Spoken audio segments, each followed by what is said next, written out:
Mayor, how productive do you think today's gathering, if you will, among the mayors, some who maybe disagree or agree with you? Well, I think if attendance is any indicator, I think you can see this is an important issue across the state, whether it's the municipal governments, whether it's school systems, whether it's agencies that are impacted by it. We've said from the very beginning, this is a problem that needs to be solved, and it can be solved. I mean, I think that is the thing that if anyone leaves here today, I hope they know, yes, there's a problem. B, let's work together to solve it. The city is in year 8 now in trying to address this issue. Other communities now are beginning to wrap their arms around the losses that they're seeing, whether it's in their local governments or whether it's in their school system. So the more we discuss it, the more educated people become, the more we have an opportunity to solve it with the Alabama legislature. What's the next step now moving forward after today? I think it's continue to educate and create apostles to this message. SSUT, as you may have heard me say in my opening remarks, is complicated. It's hard to explain, but it nonetheless is probably the most important issue facing municipalities in Alabama.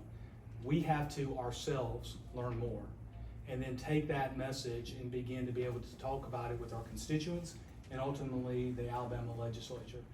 The fact that a local business now, if it uses a third-party app like DoorDash or Uber Eats, becomes an internet sales tax, on the surface may sound harmless, but then what you realize is that it costs your community millions. And when I say community, it costs your police officers, your firefighters, your school system. And I think people, once they begin to understand that dynamic, they then begin to see why this is such an important issue to municipalities across Alabama. Mayor, local mayors here in the state of Alabama who are representing rural towns brought up a point of, we know how it impacts Tuscaloosa, but how does it impact their area? What feedback do you have for them? You spoke briefly about it in the... Well, they're right, and they deserve to know what the impact would be. That's why in 2023, the city, along with other cities in the state, sponsored legislation that would unpack that data from ADOR. That bill was opposed by ADOR and also the County Commission Association. I think the reason why is no one wants to understand or see that this has a detrimental impact, not only to larger cities, but also to smaller towns in Alabama. Think about this stat that was shown earlier. 61% of the people in Greensboro, Alabama shopped on Amazon in the last 6 weeks. 73% of people in Riverside, Alabama, population of 2,000, shopped on Amazon in the last 6 weeks. The data is clear. The data that we can get shows that people in rural Alabama are shopping as much, if not more, in urban areas. Destination sourcing actually might be a way for them to get more money, not less. That's why transparency, data, is important to the equation. Is there anything wrong with asking for data? So this is not just a Big Ten problem, is what you're No, saying? no, there's 60 cities in there today that are losing money according to the 2023 PARCA study. I think that number could be even higher if we could get more transparency to this issue. Are you a little bit too optimistic that this coming legislature in 26 can solve the problem, or is it going to take another year or so for everybody to sort of get on the same page? I'm going to remain optimistic because I am convinced that people with good hearts and good intentions can sit down and solve this problem.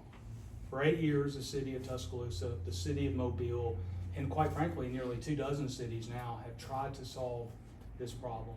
We have to bring it to the forefront to get people to sit down and let's find a solution. Any compromise, no one's going to walk away 100% happy. But isn't that what leadership is about? And I'm excited. In a year and a half, we're going to have a new administration. We're going to have a new opportunity, a new energy. And I think what we want to do is take advantage of that new energy to sit down and find solutions. Just because it's complex doesn't mean we should walk away. Here's the other thing. I want to emphasize this point. People in Tuscaloosa pay enough taxes. They pay enough taxes. But they should get the services that they pay for through the taxes through online sales.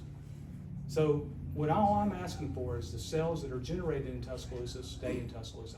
We're not asking for money from an oil well in the Gulf of Mexico. We're not asking for coal severance tax from somewhere up in other parts of our state. All we're asking for is that the taxes generated in Tuscaloosa stay in Tuscaloosa. I think that's a very fair position. Y'all are losing about 12 million a year. We will lose 14.6 million this year, and that number will increase probably about 6 to 7% in fiscal '26. I know Okay. Scott and his team are about to launch their own presentation, but can you talk about the permission you've gotten from the city council to file legal action here? And that lawsuit, does it seek damages from the state? Does it seek reform? Does it seek a judge's order when it's filed? Or is that all kind of still up in the air? We'll be filing that complaint in the near future, so that will be coming. I mean, ultimately, we believe that ADOR has overstepped its boundaries. And that will be more detailed in the complaint. I do not believe that the Alabama legislature intended that SSUT evolve into what it's become. And when you have basically physical nexus now being ignored, I think that is a huge issue that ultimately must be addressed. I think after the August elections, most municipalities have their elections in August. I think you're gonna see a lot more people wanna come to be part of this because, again, if you're in Trussville, Alabama, Greensboro, Alabama, Fort Payne, Alabama, Bayou LaBattery, Alabama, this is impacting you. And if you have a Walmart, if you're one of the 131 cities in Alabama with a Walmart, and you just saw the announcement from corporate in Arkansas, they're looking at dark stores, this could shut down your community.